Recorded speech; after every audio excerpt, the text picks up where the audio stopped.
Hey, what is going on, you guys? My name is BankOzk, and welcome back, everybody, to yet another NASCAR 164 scale diecast review.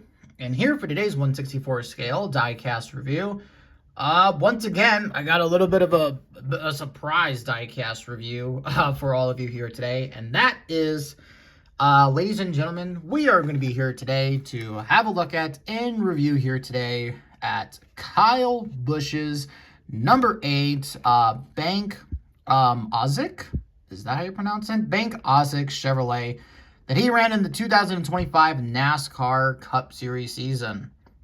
So yeah, we got ourselves here a NASCAR Authentics diecast here to talk about. So yeah, we are going to be here today to see what's going on here. Now, full disclosure, I was not going to pick up this car at all. However, though, a part of me just kind of, I don't generally don't know what it is. I realized that something, and that is I don't have a single Kyle Busch diecast from the 2025 Cup season, and I'll let you all guess the reason why I don't. No offense to the KFB fans, but I mean, your guy hasn't won, so that's why I haven't reviewed it.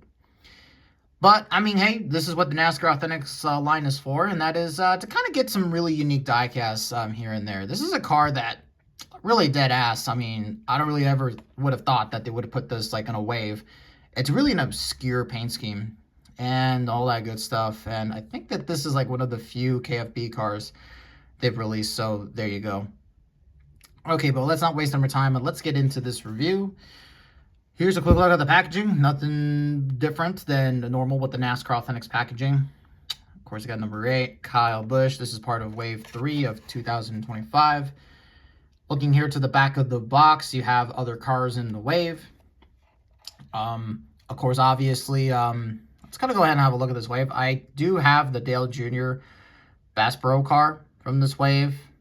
Don't have the Kyle Doodley. I don't have any interest in that car, to be quite honest with you. There's the Chase of Lumar. Probably won't get that one. We do have the race version of this one.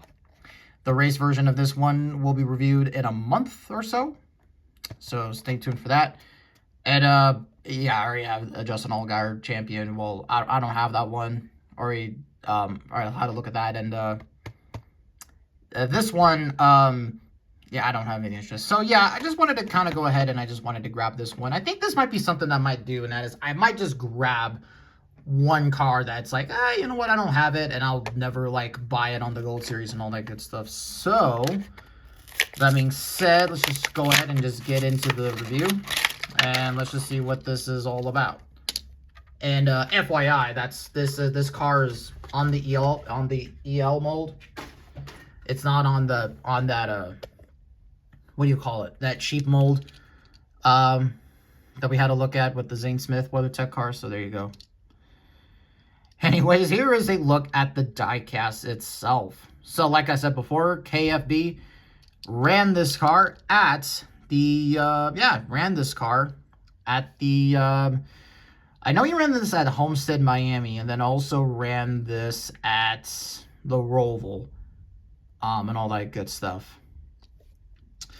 So taking a quick look at the car itself here, it's kind of interesting. The color scheme on this one is kind of interesting. It's basically, you know, of course, obviously this is an RCR car, but it kind of really honestly has like the colors of like, I don't know, it has like the like, it just, I'm looking over here at, there's a Dale Earnhardt and a Kevin Harvick Classics car, cars that I have over there, and they kind of sort of, this is kind of sort of, is kind of those schemes combined into one.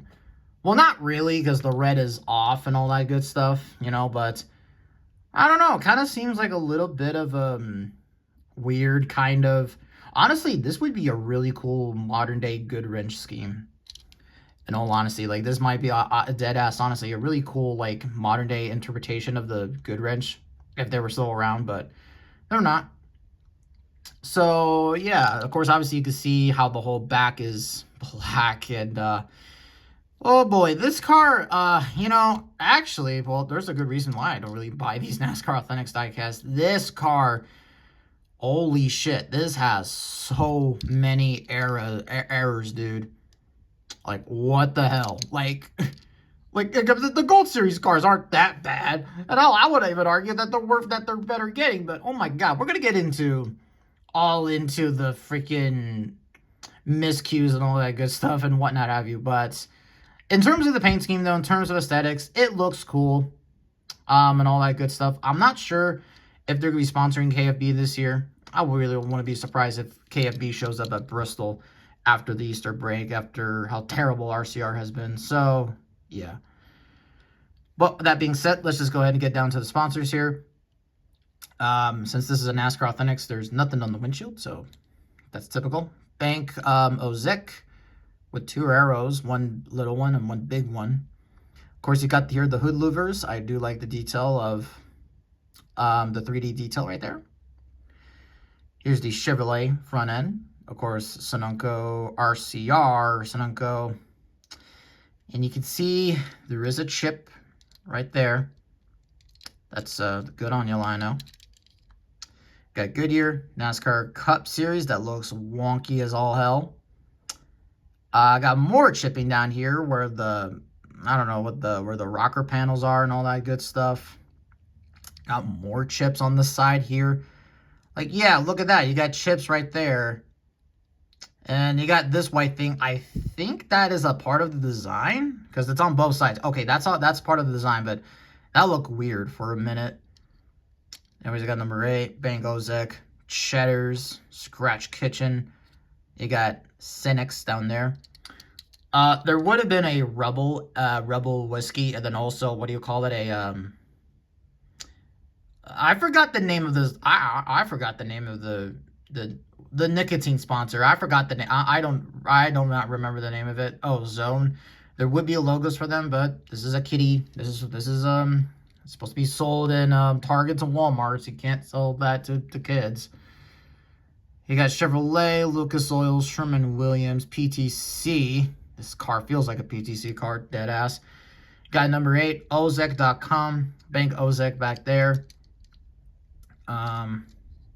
This right here is just so bad. Look at all that crinkle right there. Like, Jesus, that is so bad. Gee, man.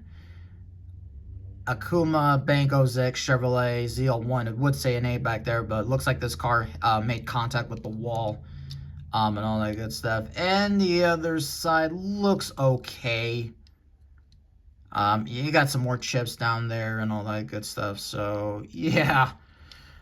All right. Well, there you go, I guess. There you go, everybody. That was a look at Kyle Busch's BankOzk car. Once again, I wasn't going to pick up this car at first, but I did pick it up just because, I don't know. I think that this is a kind of a nice looking scheme. Certainly it's going to be one of those schemes that not many KFB fans are going to be remembering and all that good stuff. And, yeah, this video right here, like RCR, like RC, what is going on with your guys' performances, man? I mean, like, you saw there's a stat out there that this is like 7 races into the NASCAR Cup Series season. Not a single RCR car has scored a top 10 finish. I mean, that's just bad. I mean, that right there is just really, really bad. So, yeah, the car right here itself, paint scheme looks cool.